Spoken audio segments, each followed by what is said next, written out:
Assalamualaikum warahmatullahi wabarakatuh. Perkenalkan, nama saya Anissa Rizka Fonia dengan NIM 2108106054, kelas Tadris Biologi B semester 4. Di sini saya ingin membuat video tentang variasi intrapopulasi untuk memenuhi tugas mata kuliah Zoologi Vertebrata. Mari kita lihat videonya. Halo teman-teman. Di sini saya akan menjelaskan variasi intrapopulasi. Variasi intrapopulasi merupakan keanekaragaman baik yang bersifat morfologi maupun bersifat genetik yang dimiliki oleh satu spesies dalam suatu populasi. Nah, misalkan teman-teman melihat dua individu dan memiliki dua pena yang berbeda, itu biasanya spesiesnya itu berbeda. Dan ada 4 kemungkinan ketika peneliti melakukan penelitian atau ingin mengidentifikasi suatu individu atau suatu spesies, itu ada 4 kemungkinan teman-teman. Yang pertama itu morfologinya sangat mirip dan tidak mengalami isolasi reproduksi. Itu sama saja, itu bisa kemungkinan satu spesies dan penanya itu sama. Yang kedua itu ada bentuk morfologinya sama dan mengalami isolasi reproduksi. Itu biasanya disebut dengan spesies siblings. Yang ketiga itu ada morfologinya beda tetapi tidak mengalami isolasi reproduksi.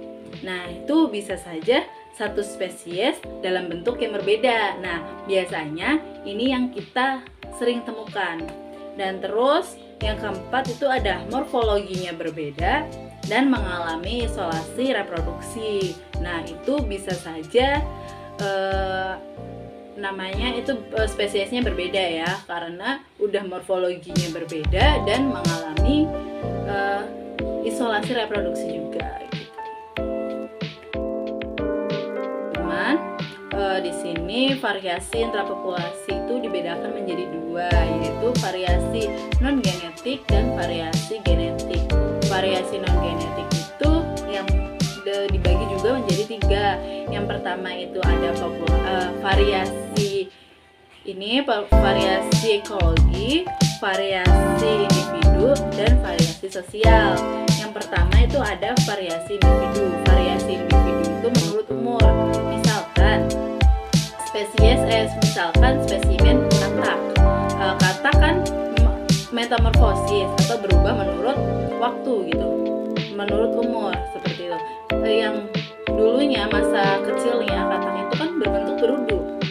Nah, sekarang kalau katak dewasa sudah menjadi bukan seperti ikan lagi, tetapi sudah memiliki empat ekstremitas gitu.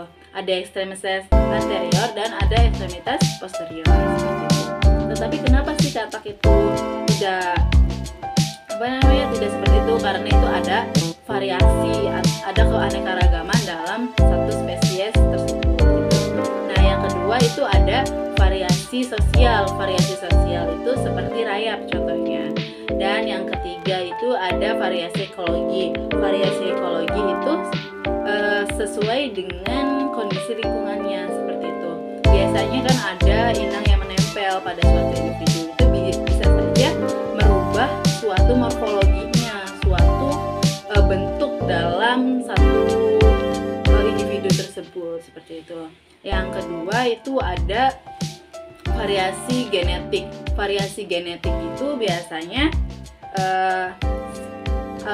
melihat jenis kelamin, apakah itu jenis kelaminnya jantan dan apa itu jenis kelaminnya betina, yang biasa disebut dengan seksual dimorfisme seperti itu.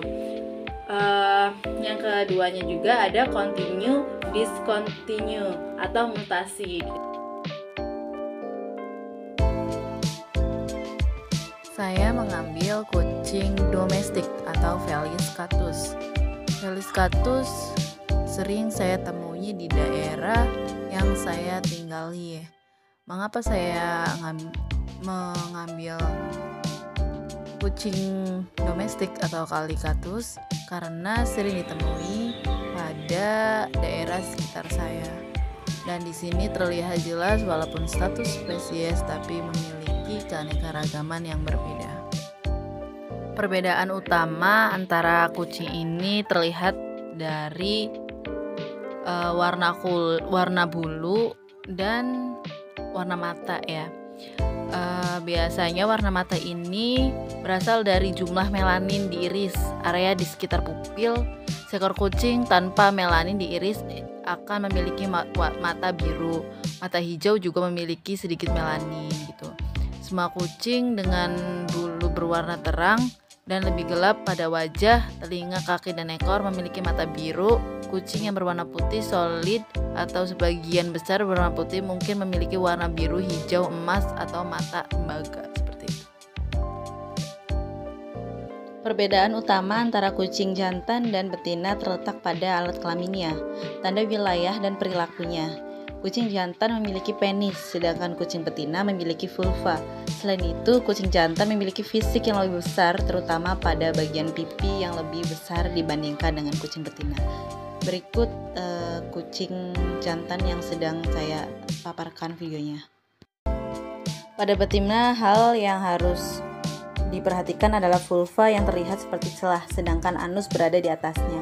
Cara termudah untuk mengetahui bahwa kucing adalah betina adalah mencari tanda seru terbalik seperti huruf I. Kemudian pada kucing jantan akan terlihat sangat berbeda karena anus dan penis terlihat jauh, biasanya lebih dari setengah inci pada kucing hewan dewasa, sementara testis berada di antara keduanya. Bentuk yang dicari pada jantan adalah 2 titik atau berbentuk titik 2. Ini juga bisa menjadi penanda siapnya mereka untuk berkelahi dan pejantan lain, serta untuk menarik perhatian betina. Kucing jantan biasanya akan mempertahankan pipi besar ini bagian bahkan setelah mereka dikebiri. Terima kasih sudah menonton video sampai selesai. Semoga videonya bermanfaat dan bisa disebarluaskan. Terima kasih. Wassalamualaikum warahmatullahi wabarakatuh.